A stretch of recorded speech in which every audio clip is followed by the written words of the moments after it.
Salam sejahtera untuk kita semua. Pelajaran Sekolah Sahabat dengan tema utama 3 Pekebaran Kosmis. Pelajaran pertama, Yesus menang, iblis kalah. Senin 27 Maret, serangan setan. Dari awal, iblis berusaha untuk menghancurkan Yesus. Namun, dalam setiap upayanya, iblis gagal. Pada kelahiran Kristus misalnya, seorang malaikat memperingatkan Yusuf dan Maria tentang rencana keji Herodes, dan mereka melarikan diri ke Mesir. Yesus menghadapi godaan iblis yang paling menarik di padang gurun dengan ada tertulis, dan dengan demikian menemukan perlindungan dalam firman Allah. Dalam kematiannya di kayu salib, dia mengungkapkan betapa besar kasih-Nya dan membebaskan kita dari penghukuman dosa. Dalam kebangkitannya, sebagai imam besar kita yang hidup, Dia membebaskan kita dari kuasa dosa dalam kehidupan kita. Bacalah Wahyu 12 ayat 4 sampai 6 dan 9, Efesus 5 ayat 25 sampai 27 dan 32, dan Mazmur 2 ayat 7 sampai 9, dan definisikan simbol-simbol berikut: naga, perempuan, anak laki-laki, gada besi. Dalam kitab suci, gada besi adalah simbol kekuasaan atau penguasaan. Gada besi adalah simbol dari yang tidak bisa dipecahkan, sangat kuat, kekuasaan yang tak terkalahkan. Yesus menghadapi setiap godaan yang kita alami, tetapi Dia keluar sebagai pemenang. Iblis adalah musuh yang dikalahkan. Kristus telah menang atas dia dalam kehidupan, kematian, dan kebangkitannya. Karena Yesus telah mengalahkan iblis di kayu salib Golgota, kita juga bisa menjadi pemenang. Kemenangan Kristus atas iblis sempurna, tetapi pertentangan besar antara Kristus dan setan belum berakhir. Meskipun demikian, ketika kita menerima dengan iman apa yang telah Kristus lakukan bagi kita, utang dosa kita dibatalkan dan dosa-dosa kita diampuni. Kita berdiri sempurna di hadapan Allah, dibungkus dalam kebenaran Kristus. Seperti yang Paulus tulis, dan berada dalam Dia bukan dengan kebenaranku sendiri karena mentaati hukum Taurat, melainkan dengan kebenaran karena kepercayaan kepada Kristus, yaitu kebenaran yang Allah anugerahkan berdasarkan kepercayaan. Jika kita sudah diampuni, maka tidak ada lagi yang bisa dituduhkan kepada kita. Yesus menaklukkan dan mengatasi selamanya hal terburuk yang dapat dilakukan oleh dosa dan kejahatan kepadanya.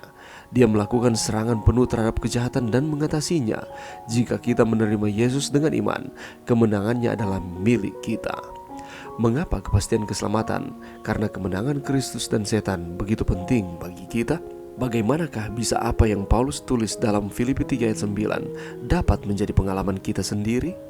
Pelajaran yang bisa kita dapatkan pada saat ini, kalau kita melihat di dalam sejarah dunia ini, dari semula iblis berusaha untuk menghancurkan misi dari Yesus Kristus. Ketika Yesus hidup di dunia ini, Dia memiliki misi yang mulia, di mana Dia datang ke dunia ini harus mati untuk menggantikan peran dari manusia yang berdosa, sehingga manusia yang tadinya harus dibinasakan tetapi memperoleh keselamatan. Dan inilah yang berusaha digagalkan oleh setan. Contohnya pada kelahiran Kristus, malaikat sudah memperingatkan Yusuf dan Maria tentang rencana keji Herodes. Itulah sebabnya mereka melarikan diri ke Mesir. Dan ketika setan berusaha menggoda Yesus di padang gurun, tetapi Yesus melawannya dengan firman, ada tertulis. Dan pada akhirnya Yesus dengan kasih-Nya yang besar, Dia membebaskan kita dari penghukuman dosa. Dia mati di kayu salib menggantikan kita.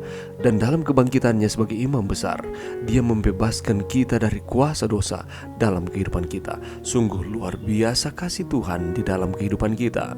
Walaupun si jahat berusaha untuk menggagalkan akan misi dari Yesus, tetapi Yesus bergantung sepenuhnya kepada Bapa, dan Dia menang terhadap godaan-godaan yang disodorkan oleh setan.